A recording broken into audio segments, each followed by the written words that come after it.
आप देख रहे हैं प्रॉपर्टी इंडिया, जहां आपको मिलती है प्रॉपर्टी के बारे में पक्की जानकारी, साथ में वो सारे बड़े फैसले जिससे प्रॉपर्टी बाजार में उतार चढ़ाव आता है, वो सारी बातें जिनसे इलाकों के दाम घटते या बढ़ते हैं।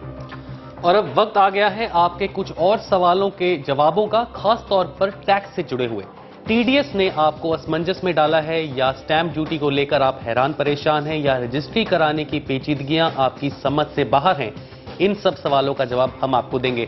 अमित कुकरेजा जी हमारे साथ हैं, फाइनेंशियल प्लानर और investment advisor, founder wealth being advisor से। अमित जी बहुत बहुत स्वागत है आपका प्रॉपर्टी इंडिया में। चलिए अपना पहला सवाल लेते हैं। हमारे साथ फोन लाइन पर हैं श्री AK चंद्रा।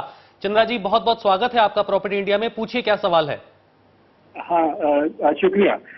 मैंने एक घर बुक किया है बिल्डर के साथ।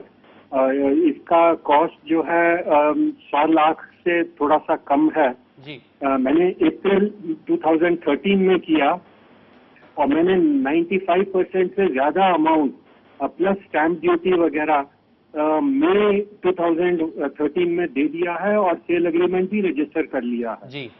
अब मुझे पोजेशन मिलने वाला है और मुझे बाकी जो 3-4% बचा है वो पे करना है। तो अब मुझे जानना था कि अब क्योंकि सितंबर आ गया तो क्या मुझे टीडीएस डिडक्ट करना है फाइनल इंस्टॉलमेंट से, और अगर करना है तो खाली फाइनल इंस्टॉलमेंट का 1% करना है या आप घर के पूरे प्राइस का करना है। चलिए ठीक है अमित, सबसे ज्यादा कॉमन सवाल हो गया है जब से सरकार की तरफ से टीडीएस की पहल की गई। सारे दर्शक ये जानना चाहते हैं कि टीडीएस का जो पेचीदा मसला है उसको कैसे सुलझाएं। आप चंद्रा जी को क्या परामर्श देंगे, उनको आप क्या करना चाहिए? देखिए, जब से ये नियम लागू हुआ है दिस ईयर जून 1 से, इस नियम में एक कमी रह गई है। इस नियम ने ये क्लैरिफाई नहीं किया है कि ये अंडर कंस्ट्रक्शन प्रॉपर्टी के लिए भी उसी लेवल पे एप्लीकेबल है जैसे ये रेडी प्रॉपर्टी के लिए। आप ये मान के चलिए कि ये नियम दोनों ही सिचुएशन में एप्लीकेबल है। 1 जून के बाद आप जो भी पेमेंट करते हैं अगर उसकी वैल्यू 50 लाख से ऊपर की प्रॉपर्टी के लिए है तो आप जो पेमेंट कर रहे हैं उस पे 1% टीडीएस डिडक्ट करके दीजिए। सो मेरा सजेशन आपको ये होगा कि जो आपका 5% का रिमेनिंग पेमेंट है, जब भी वो करने जाएं सिर्फ उस 5% पे 1% टीडीएस कीजिए, बाकी उनको पे कर दीजिए। लेकिन पूरी प्रॉपर्टी कॉस्ट का टीडीएस आप न कीजिएगा, बिकॉज ये अभी क्लैरिटी है नहीं, ये इफेक्टिव 1 जून के बाद का है। तो जो ट्रांजैक्शंस की पेमेंट्स 1 जून के बाद हो रही हैं सिर्फ उसी पे टीडीएस काटेगा। जी, तो टीडीएस को लेकर के बहुत से सवाल आ रहे हैं। आशा करते हैं आपको अपने सवाल का जवाब मिल गया होगा। और इस वक्त हमारे साथ फोन लाइन पर मौजूद है संजय खोड़े, वो अपना सवाल पूछना चाहते हैं। पूछिए संजय जी, क्या सवाल है आपका? एक्चुअली मुझे ये पूछना है कि कैपिटल गेन सेविंग करना है उसके बारे में।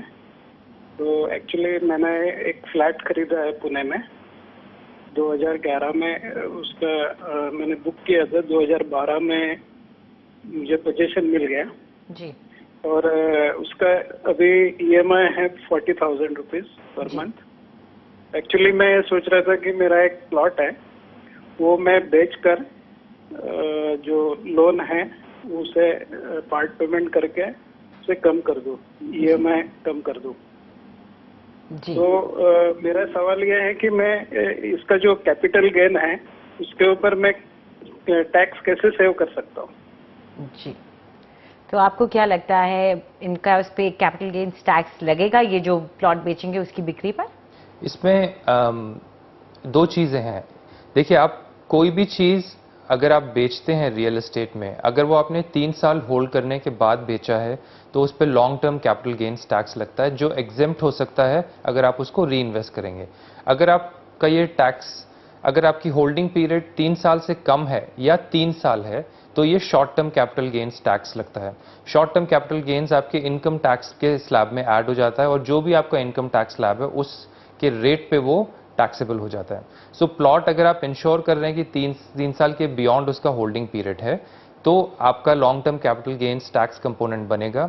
उसमें एक इंडेक्स्ड कॉस्ट बनेगा, जितने में आपने खरीदा था उसको अगर आप इन्फ्लेशन से एडजस्ट करेंगे या आपको कोई फाइनेंशियल एडवाइजर एग्जैक्टली कैलकुलेट करके बता देगा, तो उसके 2 पार्ट्स होंगे। एक तो इंडेक्स्ड कॉस्ट होगा और जो उसके ऊपर का गेन होगा वो कैपिटल गेन होगा।